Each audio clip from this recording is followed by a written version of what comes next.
और शायद उप मुख्यमंत्री जी स्वयं सहमत होंगे उस बात से। मुझे ध्यान आता है कि जब हम लोग चाणक्य नीति पढ़ते हैं, क्योंकि उप मुख्यमंत्री जी तो खुद ही चाणक्य से कम नहीं, तो उसमें एक विषय आता है कि जैसे भंवरा फूल से रस लेता है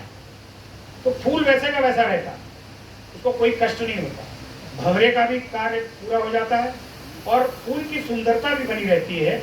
मुझे ध्यान आता है चाणक्य ने कहा था कि टैक्स सिस्टम ऐसा होना चाहिए, कर प्रणाली ऐसी होनी चाहिए। और मैं आदरणीय उप मुख्यमंत्री से कहूंगा कि देश की 150 करोड़ की जनता, अगर उसके मन में यह भाव आ जाए कि जो भी सरकार का टैक्स है, चाहे वो जीएसटी हो, अरे बिनती गुप्ता जी कहाँ जा रही हैं, बैठ जाइए, माननीय उप मुख्यमंत्री जी यहाँ बैठे हैं, कि पर्स रखें आप, कि जिस प्रकार आज जीएसटी, इनकम टैक्स, तमाम जो भी टैक्स हैं हमारे, उसकी दर इतनी हो जाए कि हर व्यक्ति महसूस करे कि मुझे सरकार को टैक्स देना है, इस भारत माँ के लिए टैक्स देना, अपने देश के लिए टैक्स देना, उसको बोझ ना लगे टैक्स देना, उसकी अंतरात्मा कहे कि नहीं, मैं अगर जलेबी भी खरीद रहा हूं तो उससे कहूंगा भैया पर्चा बना दो, भले मैं पर्चा किसी काम में नहीं लाऊंगा, घर पे इस्तेमाल करके खा लूंगा 1 किलो जलेबी, आधा किलो, लेकिन अगर उस पर टैक्स है तो मैं टैक्स दूं, और वो टैक्स मेरे देश के विकास के काम आए, मेरे उत्तर प्रदेश के विकास के काम। इसलिए माननीय मुख्यमंत्री जी, कर की दर, टैक्स का रेट जितना कम हो सके, हालांकि ये कवायद चल रही है, जीएसटी में हम लोगों ने वित्त मंत्री जी को भी भेजा, प्रदेश के वित्त मंत्री जी को भी कहा, और आप चूंकि उप मुख्यमंत्री हैं, मुख्यमंत्री हैं,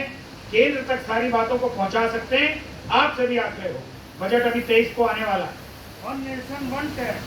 वो तो है, अभी भी बजट आने वाला है, 2 दिन है, लेकिन अगर आपकी बात हो जाए एक बार वित्त मंत्री जी से, तो जो कम हो सकता हो दरों में, वो दरें कम हो, और सारा देश,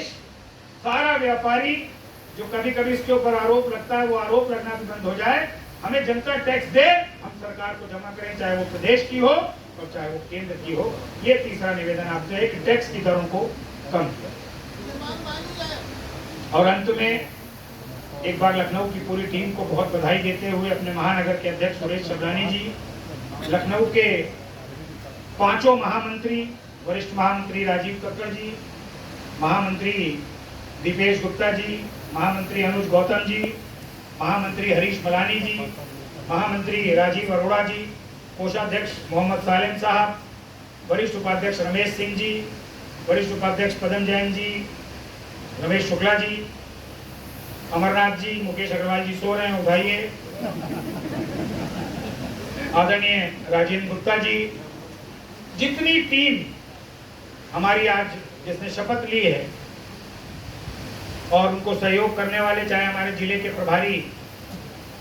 अखिल भारतीय उद्योग व्यापार मंडल पतंजलि जी हों, ललित हों, सनत गुप्ता जी हों, और युवा के महानगर के अध्यक्ष अश्वन वर्मा जी, शुभम मौर्य और पूरी टीम, और महिला की अध्यक्ष महामंत्री, सबको आज के सुंदर और सफल कार्यक्रम के लिए आपको बहुत बधाई। अभी तक ये होता था कि मुझको जरा ज्यादा प्रयास करना पड़ता था, लेकिन आज मैं ये बात गर्व से कह सकता हूँ कि आज माननीय मंत्री जी पौधारोपण करके आए हैं और हमने ये व्यापारियों के नए पौधे का रोपण किया है। इस व्यापारी समाज के लिए एक नया पौधा खड़ा हो रहा है और बहुत जल्दी बहुत बड़ा वृक्ष बनेगा। ये उन ईमानदार व्यापारियों का, उन जुझारू व्यापारियों का संगठन तैयार हुआ है जिनके ऊपर कोई उंगली नहीं उठा सकता, जिनके ऊपर कोई दाग धब्बा नहीं लगा सकता। मुझे गर्व होता है इस बात का कि ऐसी टीम लखनऊ ने तैयार की है। मैं पूरे हृदय से, पूरे प्रदेश नेतृत्व की तरफ से, पूरे राष्ट्रीय नेतृत्व की तरफ से अखिल भारतीय उद्योग व्यापार मंडल लखनऊ महानगर की इस टीम को बहुत बहुत बधाई देता हूँ, बहुत बहुत शुभकामनाएं देता हूँ, बहुत बहुत मुबारकबाद देता हूँ। बहुत बहुत धन्यवाद। भारत माता की, भारत माता की। और